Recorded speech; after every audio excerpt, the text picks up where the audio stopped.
Hello everyone, this is the third session in a series of discussions on bone identification. We are going to cover the vertebral column. In the last presentation we were looking at the bones of the skull, including the cranial bones and facial bones. And now we're going to focus our attention on the vertebral column, the ribs, and then that will finish up the axial skeletal system, and the next two presentations will be on the appendicular skeletal system. So we're going to look at the vertebral column, and we're going to identify the various different type of vertebrae that make up the vertebral column. Before we start looking at specific ones, what I would like to do is to go through and look at the structure of a typical vertebrae and identify the main features that make up the vertebrae. And then when we look at specific regions in the vertebral column, such as the cervical, thoracic, and lumbar regions, we're going to see how this basic architecture gets modified to perform the tasks and the functionality that each of these sections of the vertebral column is involved in. So let's begin with that. And for the identification purposes of the list that we see here, we're going to go ahead and use this vertebrae. So instead of reaching out and going into the worksheets that you now have in front of you, you should, we're going to use this picture to identify these structures. And then we'll look at the cervical vertebrae, then the thoracic vertebrae, lumbar, sacrum, ribs, and sternum, and that will finish up our work for this session. So again, looking at the basic body plan of the vertebrae. So the first thing that we will identify is the body, and that's easily identified, and we're going to go ahead and color that in a blue color. So this is the body. That region right there is the body. Okay, so let's go ahead and label it as such. Body. And as we're doing this, I might as well go ahead and grab one of these vertebrae and show you at the same time as we are highlighting it in a picture the same structures. So here we are, and you can see very clearly this corresponds to that, which is our body. Okay. Then we have what is called the spinous process. And the spinous process is this structure which sticks out right here. Basically, it's all of this structure here. Okay, so that's the spinous process.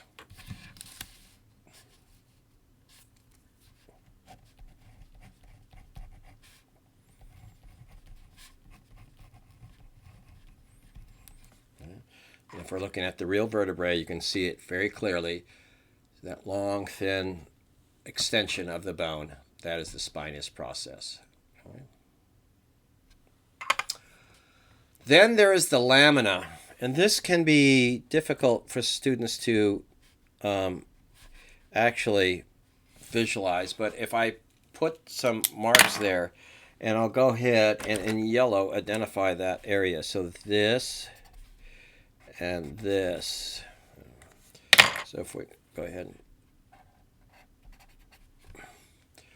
So that area in yellow is the lamina, and it's the connection between these 2 points and the spinous process. So let's go ahead and identify that. That's the lamina.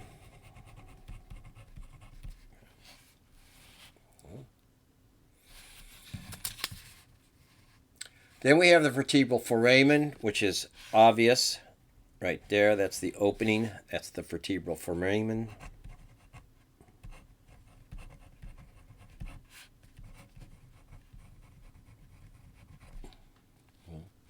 And once again, coming to our specimen, body, spinous process, and these area is right here. That corresponds to the lamina, and then obviously the opening, vertebral foramen.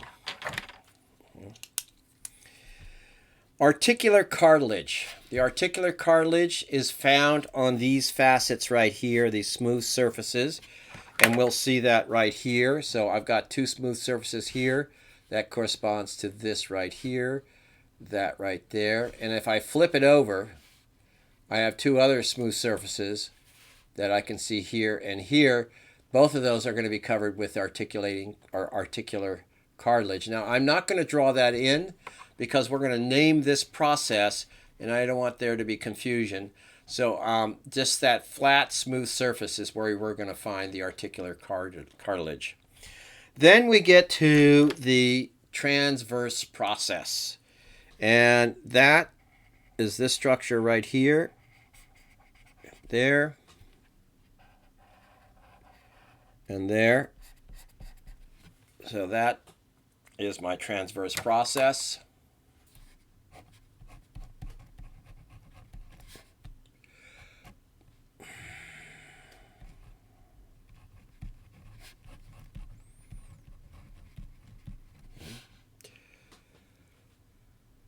So it's the two little ears that are sticking out. Once again, easily seen in the actual bone itself. Okay. Superior articulating process and inferior articulating process. In order to understand where those are, we have to know what is the superior and what is the inferior surface of this vertebrae. And typically, the spinous process is pointing down towards the ground. So this, if I were to try to place it, this would be upside down. This would be right side up because this is pointing down to the ground, assuming that this end here is the ground. So with that in mind, also this little notch that you see here is always at the inferior aspect of the vertebrae. So this is inferior and this is superior up here. I have a process right here, and then I have a process right there. So I have these two processes that you see right there. Those are, the top one is the superior articulating process, and the bottom one is the inferior articulating process. So if I look at it from this angle, I can see two little mouse ears right there.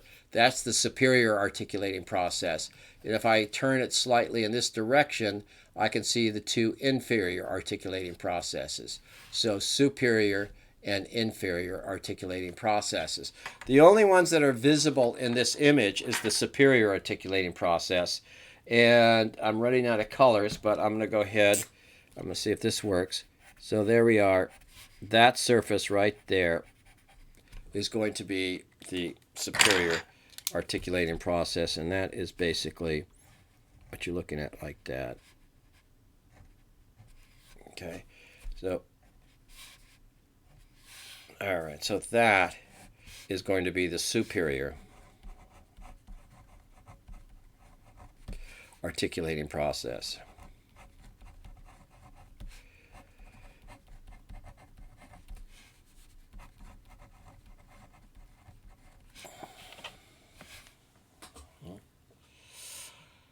So what are they for? Well, we're going to get two vertebrae together, and they're going to interact on those surfaces. So if I can show you very quickly here. So I've got two vertebrae. This is the superior articulating process. Here is my inferior articulating processes. And these two vertebrae, I'll switch them. These two vertebrae will interact or articulate together on those surfaces. So this superior articulating process of the inferior vertebrae articulates with the inferior articulating process of the superior vertebrae. It's a mouthful, but you can see in the image how those two are going to interact. And so the bodies, separating the bodies, is fibrocartilage, the vertebral discs. And the vertebrae are actually interacting between themselves on those articulating processes. And that's why they're going to be covered with cartilage. because that's the articulation point between those two bones. And we do have some slight movement of the vertebrae across those surfaces. Okay. Then we get to the intervertebral foramen. And here, that notch is the intervertebral foramen. So I'm going to go ahead and I'm going to sketch out as best I can typical vertebrae. Okay. And this notch right here that I've drawn there is the intervertebral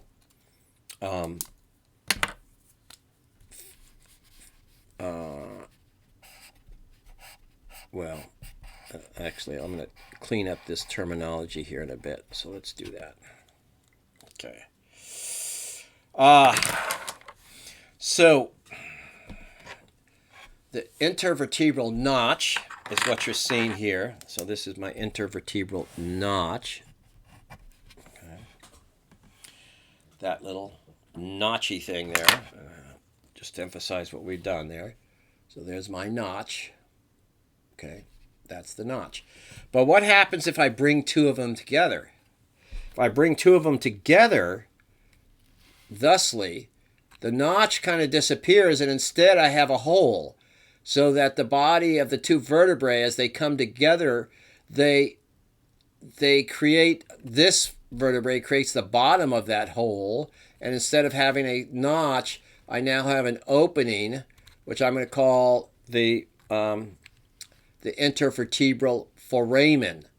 So by itself, that little structure, the archway that you see there, is the notch. But as I bring two together, I'm going to form a opening, and that opening is going to be called the intervertebral foramen. Okay? And let's see, I think I have a decent picture of that. And I'll go ahead and try to find that if I will. Okay. I thought I was prepared. Oh, this is good. Right here. So the intervertebral foramen, as two vertebrae come together, they form this opening right here. Now, if I were just to have a single one, then I would have the notch. But two of them together create the foramen. Okay? And you can see the intervertebral notch. Okay? And the two of them then coming together to form. Now, what is passing through that is the spinal nerves. So the nerves are exiting through that opening, going out into the body to various places, depending on where that intervertebral foramen is located. Okay. All right, well, so that's the basic body plan. And what I would like to do now is go in and look at the cervical vertebrae first, talk about them, show you how to identify cervical vertebrae. Because what I'm going to ask you to do is to be able to distinguish between cervical, thoracic, and lumbar vertebrae. And there is a nice little chart, which we'll look at right now, that summarizes those differences. So let's go ahead. And here's the chart. This is in your textbook. So this is table 7.4 of your textbook. And as you can see, what we're going to lay out is the differences. So let's just go through these one at a time and talk a little bit about those differences. So in terms of size, the cervical vertebrae are the smallest, thoracic are a little bit larger, and the largest is the lumbar. So in terms of size, we go small, medium, large. Cervical, thoracic, lumbar. Now we're going to talk about why that progression takes place, but first we're just going to recognize that that is indeed the case, right? Foramina. There is one vertebral and two transverse. So with cervical, one of the key differences between cervical and the other two forms is that we have 3 openings. And I'm going to go ahead and highlight those openings for you because they're not all that clear in the image. So I have an opening here, which you already know about, which is the vertebral foramen. That's this opening right here, okay? And then I have another one here and here. I got 2 on either side, and those are called the transverse foramen. So I have 1, 2, 3 here, only 1 here, only 1 here. 1 and 1. So that's a key difference between cervical and thoracic and lumbar. The problem with this characteristic is that it only separates the cervical because the thoracic and lumbar still are only one. So saying that you can identify the cervical from all the others by that characteristic, but you can't separate thoracic and lumbar by that characteristic. Okay. Spinous process, slender, often bifid. In other words, there are usually 2 or often 2 extensions at the end of the spinous process, here and here, as opposed to a single one here and here. Okay. Large, fairly thick, most project inferiorly. That's what I was talking about. So they point down towards your feet. Short, blunt, and squared off. I will show you that as we look at each of them. Okay. Transverse process, small, and sometimes very difficult to see, in fact. Fairly large, large and blunt. Okay. Articular facets, their absence in the cervical, fairly large and thoracic, large and blunt in the lumbar. These are the facets that we're talking about, these surfaces, okay? Articulation facets for the ribs. Absent, present, absence. So this is a key distinguishing character for thoracic, is you have articulation for ribs. The other 2 do not.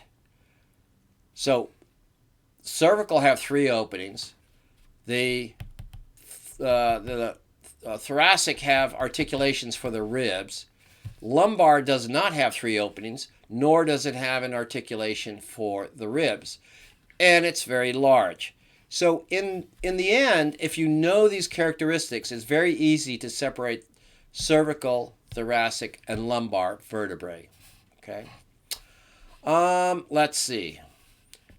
So the rest of this is, we'll talk about, we'll touch on certainly the articulating facets we'll talk about a little bit later on. But those are key characteristics in separating the different types of cervical vertebrae. Okay. All right, so with that in mind, we're going to start looking now at the actual vertebrae. And we'll start off with the cervical vertebrae. So one of the things to keep in mind is that there are 7 cervical vertebrae, 7 total. Okay. These numbers I would expect you to know. They are identified through the following system. C1 being the superior most and C7 being the most inferior. So there are 7, C1 through C7. Okay. 2 of those, the first 2, have special names. So C1 is also referred to as the atlas, whereas C2 is referred to as the axis. So we'll look at those and we'll understand why that terminology applies to them in just a second. Okay. So let's go ahead and do that. Why don't we go ahead and look at cervical vertebrae. And we'll start off with a series of pictures to identify the structures and the vertebrae. So first of all, a general picture. This is from your textbook. So C1, C2, 3, 4, 5, 6, and 7. 7 cervical vertebrae, C1 through C7. Does anybody know, obviously you're not going to tell me because you're not here, but does anybody know how many cervical vertebrae there are in a giraffe? And now, if this were a face-to-face class, there would be a moment of silence. Somebody would say some number, this number, that number. And I will end all of this suspense and tell you that there are 7 cervical vertebrae in the neck of a giraffe. They are much larger and more extended, obviously, than our cervical vertebrae. That's why they have the long, elongated necks. But there are still only 7. Why do they have the same number of vertebrae in a giraffe's neck as we do? And the answer is because they are mammals. They are related to us. They have come from a common ancestor. And our common ancestor had 7. So there you go. All right. The first one, as you can see here, is called the atlas. And then the second one is C2, and that's called the axis. Let's take a look at how those two look, and then we'll kind of summarize the others in terms of their overall structure. Okay. All right, so let's start with C1. And here we have C1, and right next to it is a typical vertebrae. But notice the difference. There's a couple of differences you should take note of. First of all, we still have the 3 openings. We have the transverse foramen, and we have the vertebral foramen. Transverse foramen, vertebral foramen. So that checks out. We also have the bifid spinous process. But here, there is no spinous process. Seems to have gone someplace, all right? We have the body here, but there's no body here. See, there's a space. There's literally a space where that body should be. So that structure, and I'm going to pull one of those out so we can actually see what it looks like. Here it is.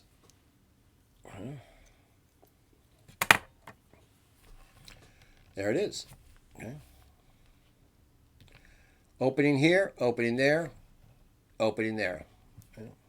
Then we have these very large pads here. What are those?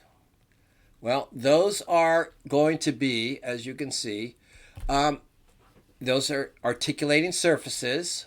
That's the superior articulating facet, in fact. What's happening is the skull sits in there.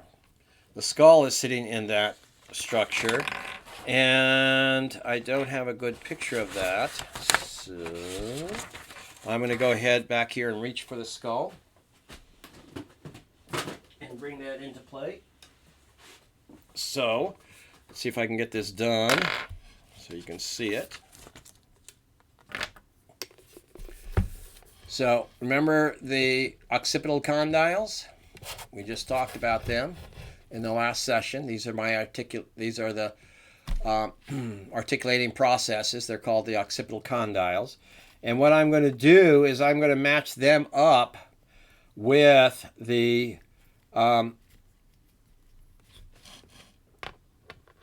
let's put this right. Here you go.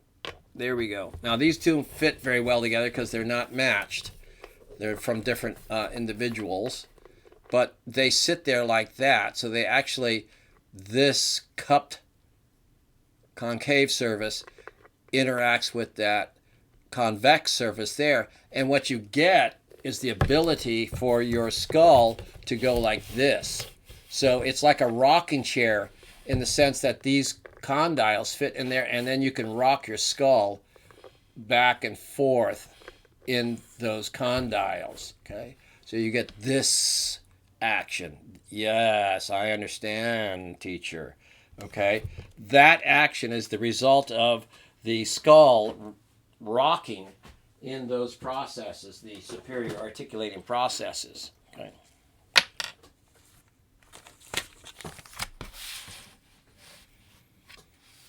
Now, keep in mind, we've lost the body. Somewhere that body exists. It has to be. And we look at C2. And C2 in profile has this process sticking up. That's called the dens. And literally that process, which is now part of C2, originally was the body that fit inside this space here in C1. But through developmental processes, this actually comes to be connected to this structure, which is C2, and is called now the dens. Okay? And so you get this. So this, and what happens is this is going to fit inside this like that. Okay?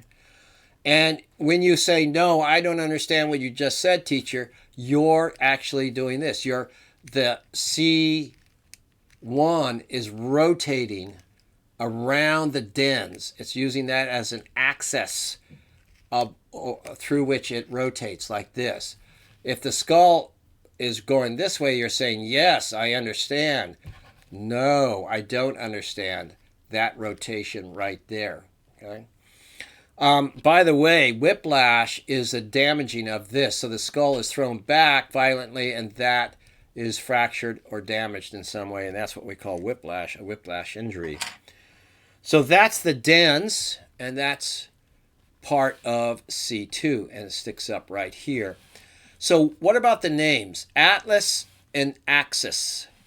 Well, Atlas is so named because you know what the mythical character Atlas did. I hope you do, or perhaps you don't, but I will tell you.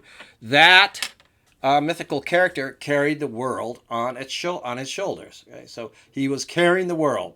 Atlas carries the world. What is your world? Your head, your brain. And so that's why this is called the Atlas, because your brain, the skull, sits on that particular cervical vertebrae. This is called the axis because, as I showed you earlier, we have this rotation around that central axis like this. You get this movement like that. And that's why this is called the axis. Okay, so this is C1 and C2. Now, as far as the other vertebrae are concerned, this is typical. Okay, you get that bifurcated spinous process. You still have the 3 holes. By the way, this one has 3 holes too. There's the other one. It's hard to see from the superior view. Laterally, you can see it. You get the 3 holes, including the vertebral foramen. So that's your cervical vertebrae. Now, finally, the last bit of information I want to tell you is that the transverse foramen in all of the cervical vertebrae are carrying arteries and veins. So there's an artery here, there's an artery there, there's a vein here, there's a vein there. You'll learn about those in 40B. Those are called the vertebral arteries and the vertebral veins. And what they're doing is they're supplying blood, fresh blood, to the brain and taking away deoxygenated blood away from the brain. And they're using those openings to approach the brain. And then they enter through the foramen magnum. Okay, so that's cervical vertebrae. And let's just go ahead and review that. So here again, we've got the 3 openings, got the bifurcation, and here they are. There's the dens. Remember, this is part of C2, so he's not showing C1 in this image. And look at how flat those articulations are between the vertebrae. So this is something we're going to pay attention to as we look at thoracic and lumbar, is that articulation between the vertebrae. Notice how flat that is, almost parallel to the ground. Not quite, but pretty close to parallel to the ground. And if you think about the type of flexibility that different parts of the vertebral column have, you will understand that based on this interaction between the vertebrae. So this very flat surface gives you a lot more flexibility. So the neck is able to twist and turn much more highly than any other part of the body. And part of that, a large part of that, is because of the interaction between vertebrae. It's a very flat surface, so you can move it and have a lot of flexibility. And we'll see how that's different, particularly when we get into the lumbar, and extremely so when we get into the sacrum. Okay, So that's your cervical vertebrae. And to maintain all of this, let's go ahead and mark these up. So I'm sticking with, by the way, I'm sticking with the study guide. Although, if you are using the handout, page 13 and 14 would be the one you want to look at. So, in fact, this page 13 and 14. Let's do 14. I like 14. This is a much better image here. So, what are we going to call this one? This is C1. Why? No body. Okay. C1.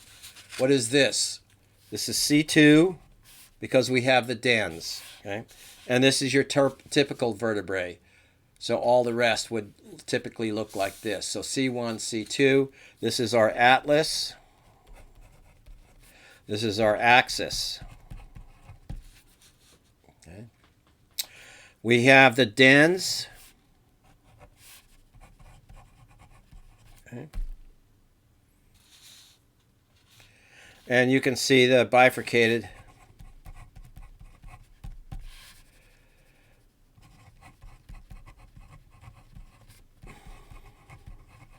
process.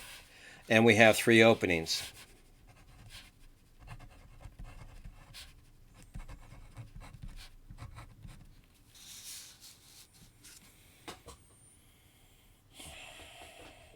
And fairly flat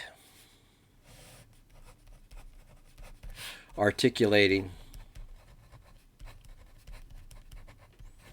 processes.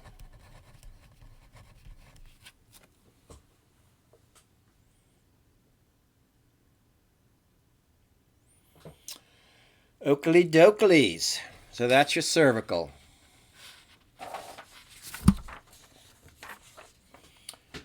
Let's move on and do the thoracic. So thoracic. So first we'll take a look. So thoracic, there are a total of 12. You want to pay attention to that number. I will test you on that number. Okay.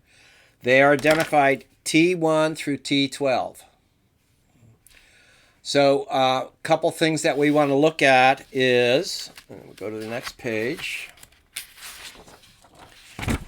We're going to look for the articulation with the ribs. So they have articulate with the ribs.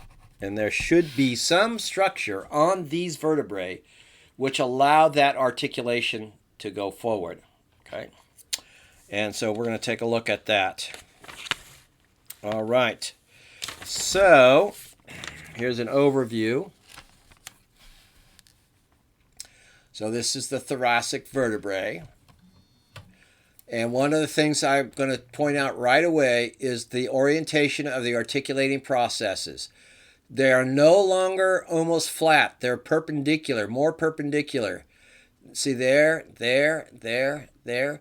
So they're relatively flat to, they have relatively flat surfaces, but the surfaces are perpendicular rather than horizontal.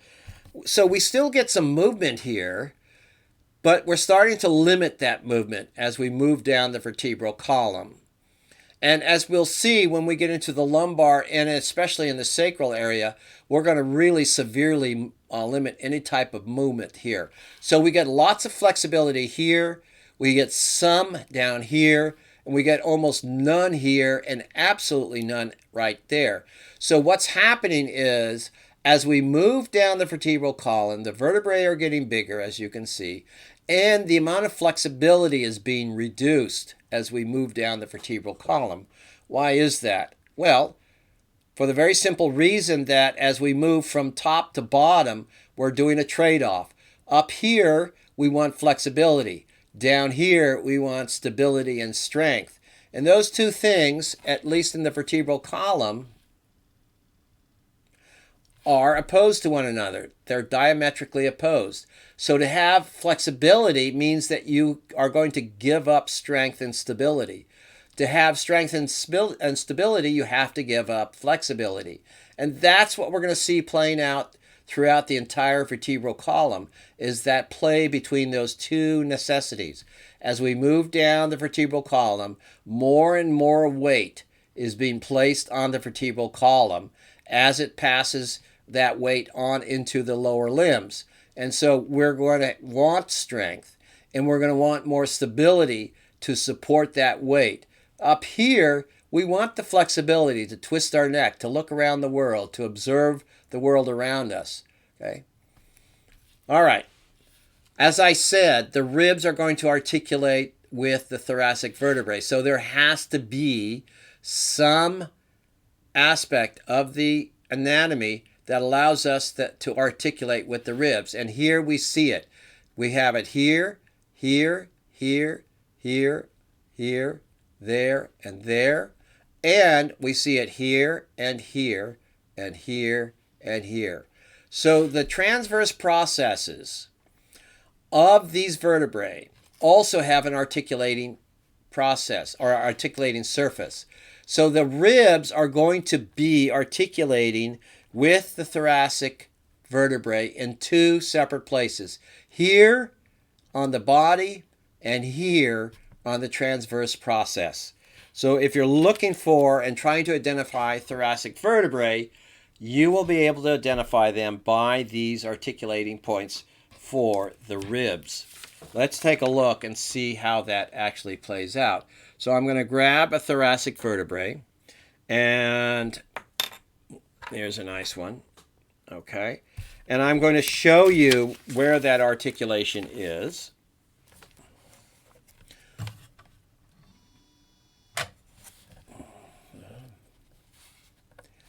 So I see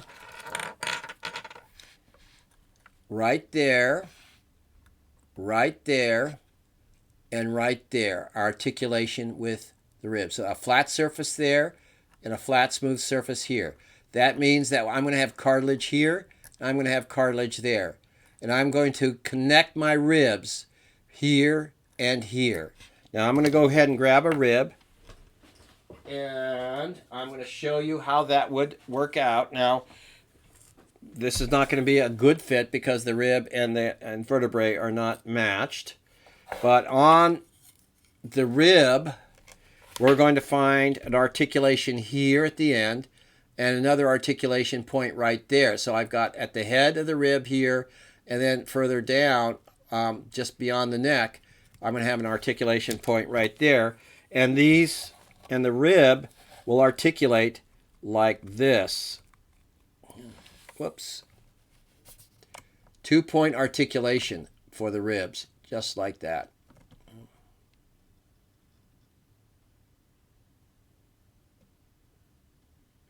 Okay. Okay. So, let's go through. I think let's look at some more images to emphasize what we're talking about here. So this is from Netter. So as I mentioned, we have an articulation point here, another one there, and one there, and one there. And the ribs then, as you can see, there is a nice drawing of that 2-point articulation between the thoracic vertebrae and the rib. Okay. So this is the tubercle of the rib, and the head of the rib are going to articulate. So the head of the rib here and the tubercle of the rib, the head of the rib right here and the tubercle right there. And then the rib is going to be makes a circle like that. So this is the back, this is posterior, okay?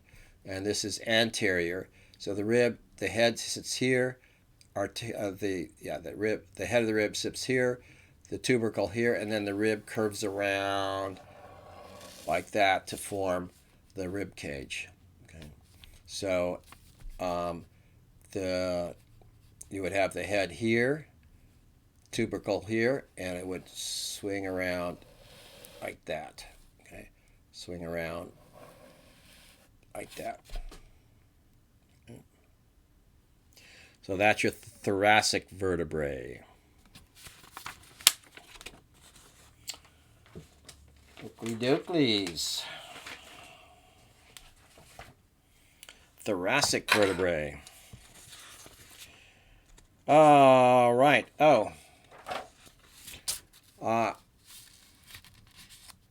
So this is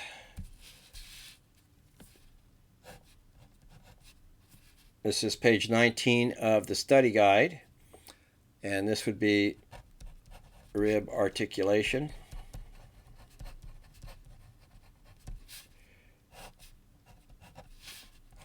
Rib articulation. And rib articulation. Okay. Here, here, here. And do you know what this is? That's the intervertebral foramen. The intervertebral foramen.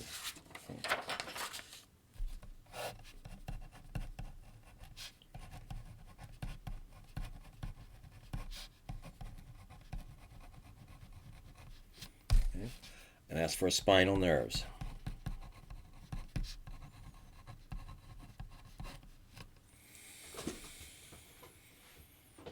All right. So that's your thoracic vertebrae. Coolio. All right, let's move on and let's talk about the lumbar. By the way, if you are, things are falling helter-skelter here. If you are using the handout, this would be page 15 of the handout, and you can see, why don't we go ahead and mark those up too. So I have here, here, and here. So this is your axial skeletal handout in the lab. So that's your rib articulation.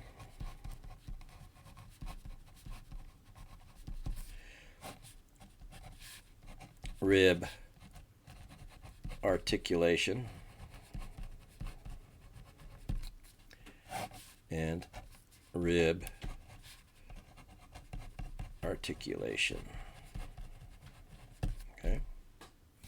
And you can see them clearly right here too. Here, here, and there.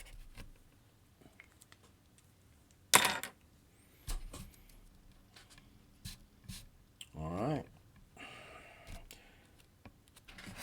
Okay, well, let's move on then, and let's do the lumbar. And I lost page 19. Where did 19? There it is. 19. Okay. Lumbar vertebrae. How many are there? There are 5. Once again, please remember those numbers. L1 through L5, lumbar, L1 through L5. Okay. Let's take a look at the lumbar.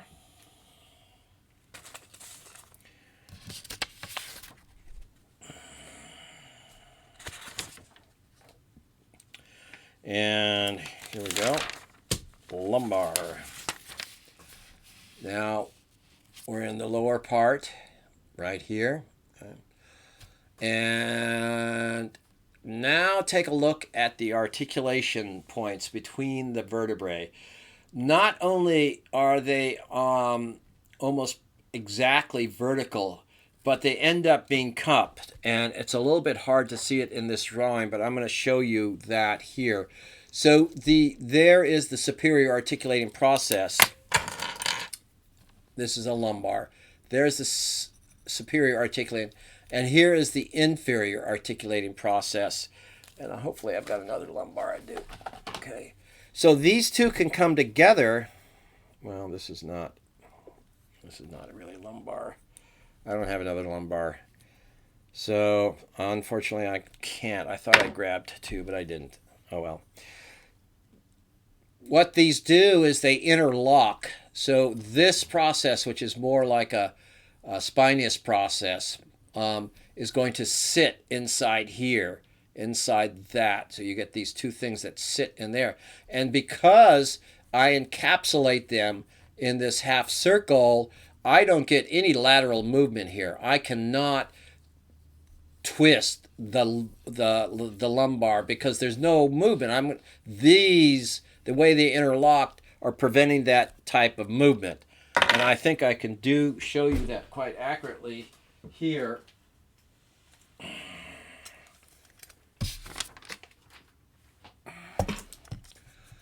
So you can see that I'm interlocking the articulating processes between the vertebrae. So I get no lateral movement here in this part of the vertebrae. This is the lumbar vertebrae, because they interlock with one another.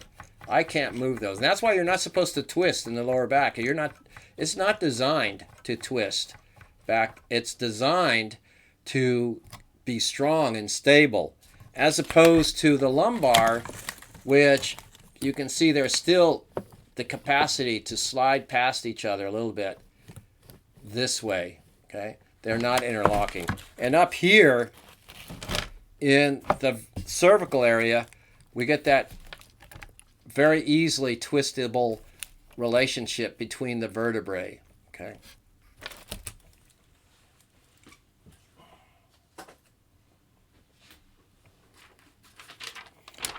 So we've got the lumbar, and we've got, also I want you to take note of the spinous process. Look at that squared off spinous process. Blunt, flat, and here we can see they're squared off and they're fairly blunt, while these are coming more to a point. So the thoracic are coming more to a point. The lumbar are more squared off. We'll just compare those two together. See the difference?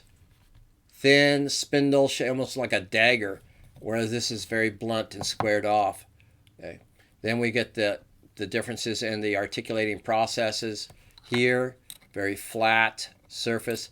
That's a cupped surface. Okay. Size difference, considerably different in sizes.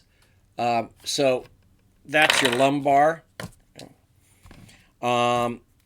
Here is a nice image of that interlocking that I keep harping on.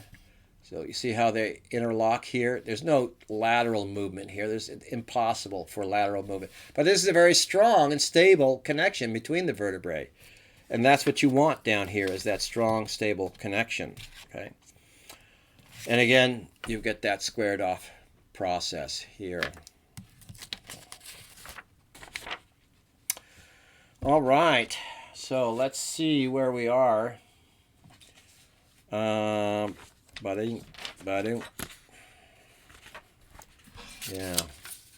totally lost it now. Yeah, okay.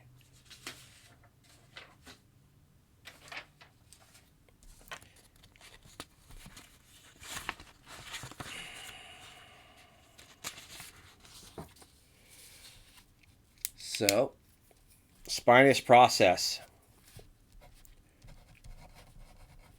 square and blunt. Okay.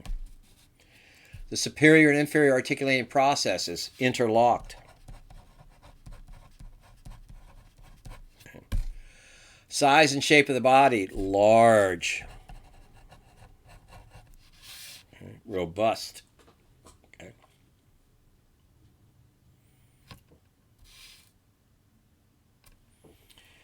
Oakley dokleys.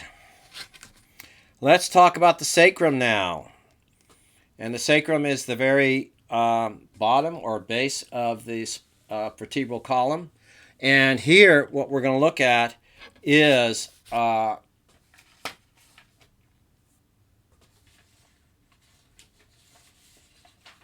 the picture I wanted.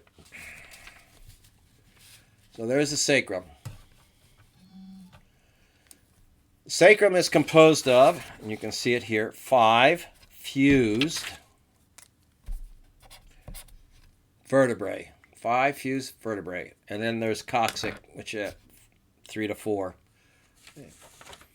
So here is 1, 2, 3, 4, 5. And they're fused together.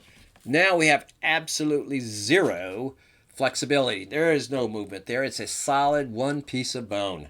Okay? Now, the vertebral foramen of these 5 fused vertebrae are still there.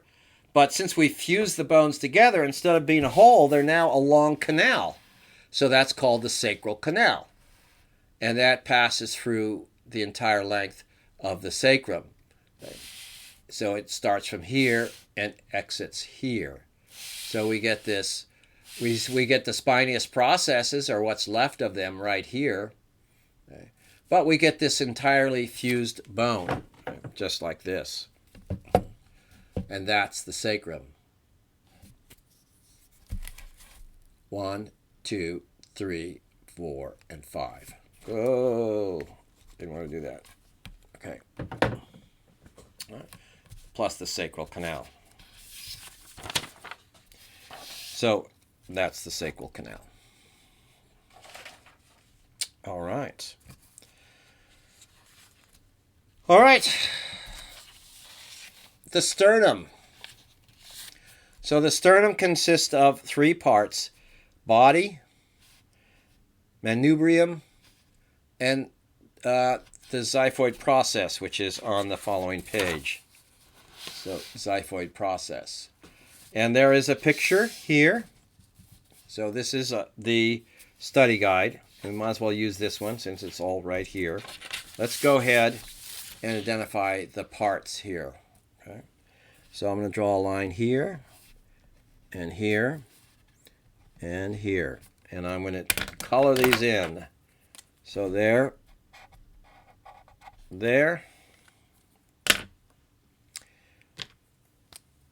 and here, and I'll leave the other one uncolored. So this one right here is the manubrium.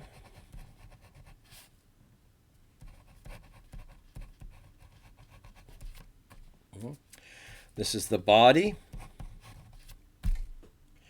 And this is the xiphoid process.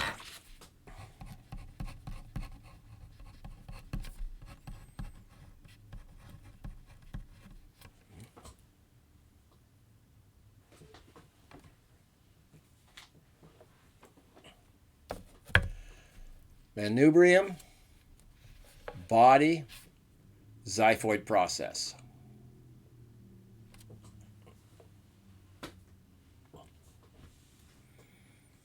Okay.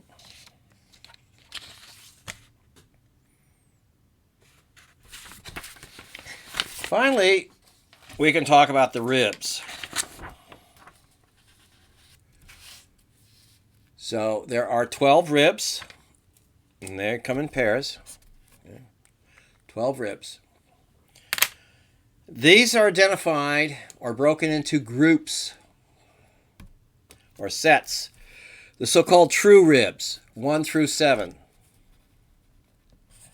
Okay. And the definition of a true rib is direct attachment to the sternum. So if you're a rib and you have a direct attachment, you're called a true rib. And then false ribs, 8 through 12. That's either indirect attachment or no attachment. So 1 or 2 possibilities. Okay? Indirect attachment to the sternum or no attachment at all. That would be false ribs. And then the last category are the so-called floating ribs, which are ribs 11 and 12. And I will expect you to know these numbers, 1 through 7, 8 through 12, 11 and 12.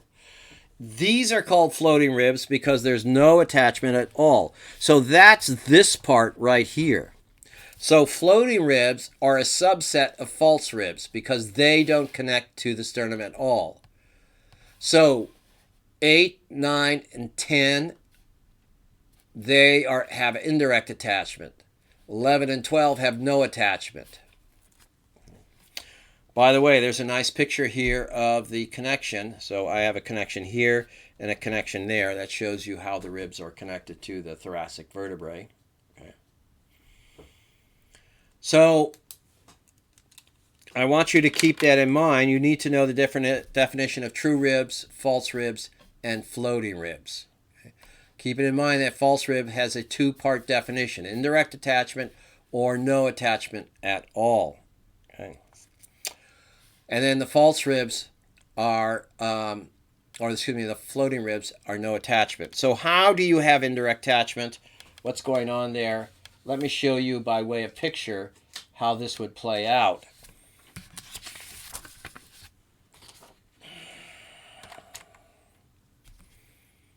Okay, so this is going to be my sternum. Okay. That's my sternum. And the true ribs are directly connected. So I'm going to do this. And there's a rib. So this is the last rib. This is the 7th rib. And this is a true rib because it has direct attachment.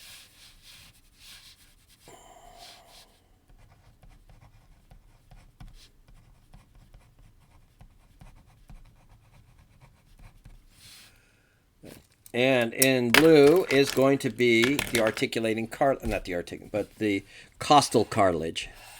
So I'm connecting the end of that rib to the sternum using costal cartilage. Now the next rib, the 8th rib, is a false rib. And that one has indirect attachment. So how do I get indirect attachment? Well, what's going to happen is, here's my rib. So this is my 8th rib. And this is a false rib. And what's going to happen is the cartilage, instead of going directly to the sternum, is going to connect to the cartilage of the 7th rib. So I get this indirect attachment. Thusly. And so this is indirect attachment.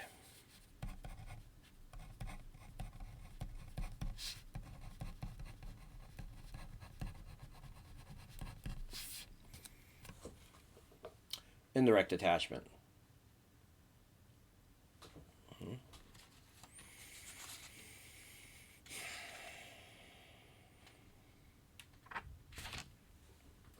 And of course, if you're a floating rib, and these would be 11 and 12,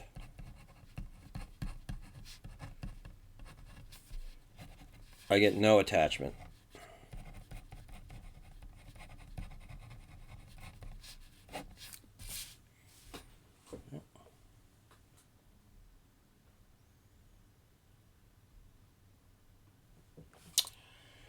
Perfectamundo. All right, the last for this presentation, the last bit of information is the curves of the spine, and there's an image right here. So you're going to need to know what the cervical and the lumbar curves are, and the thoracic and sacral curves, and how they play. And so the best way is actually to look at the original drawing because it's in color. We can see them. So the numbers that you see here, 1, 2, 3, and 4, they correspond to these numbers. So number 1 is the cervical, number 3 is the lumbar, number 2 is the thoracic, and number 4 is the sacral curvature. So basically what's going to happen is when you're a fetus and when you're a firstborn or newborn, your spine has this kind of arch to it. And this is a really good way to carry weight if you are walking around on 4 legs. So let me draw a quick picture to kind of emphasize what I'm talking about here. So leg 1 leg, and you arch, and you got your tail, and you got your head, and this is some sort of animal there, okay? So you're going to distribute the weight between the front and back legs using an arch to do that. So the vertebrae, their back is arched like this. And it's a really, really good way to carry weight between 2 points like this. But what did we do? As humans, we had to stand up, right? We are on now 2 legs. So this architecture had to change in order for us to have this posture here. And what's going to happen is, to stand up, one of the first things that we have to do is hold our head up, because if our head was in this position we're standing up, we'd be looking down at the ground. So we have to bring our head up, and that introduces this backward arch here, which is the cervical curve. The thoracic maintains that normal curve that you were born with, but in order to walk on 2 legs, we had to introduce this backward curve here, which is the lumbar curvature, and that then pushes the hips underneath our body so that we can walk on 2 legs. But this design is not particularly good like this design is for carrying weight, and particularly down here. And as a result of that, humans tend to have a lot of lower back problems, because we're not really carrying our weight in an efficient way like a 4-legged animal carries it. We get the big advantage of freeing up the upper limbs, our hands and our arms, so we can manipulate the world, but we have sacrificed this excellent arch to carry weight in order to do that. So that's the curvatures of the spine, okay? And they're listed right here. Okay. All right, ladies and gentlemen, that's the end of this presentation. The next time I see you, I'll be talking about the appendicular skeletal system, the upper limbs, and then we'll finish that off with the lower limbs in the 4th session. So, adios.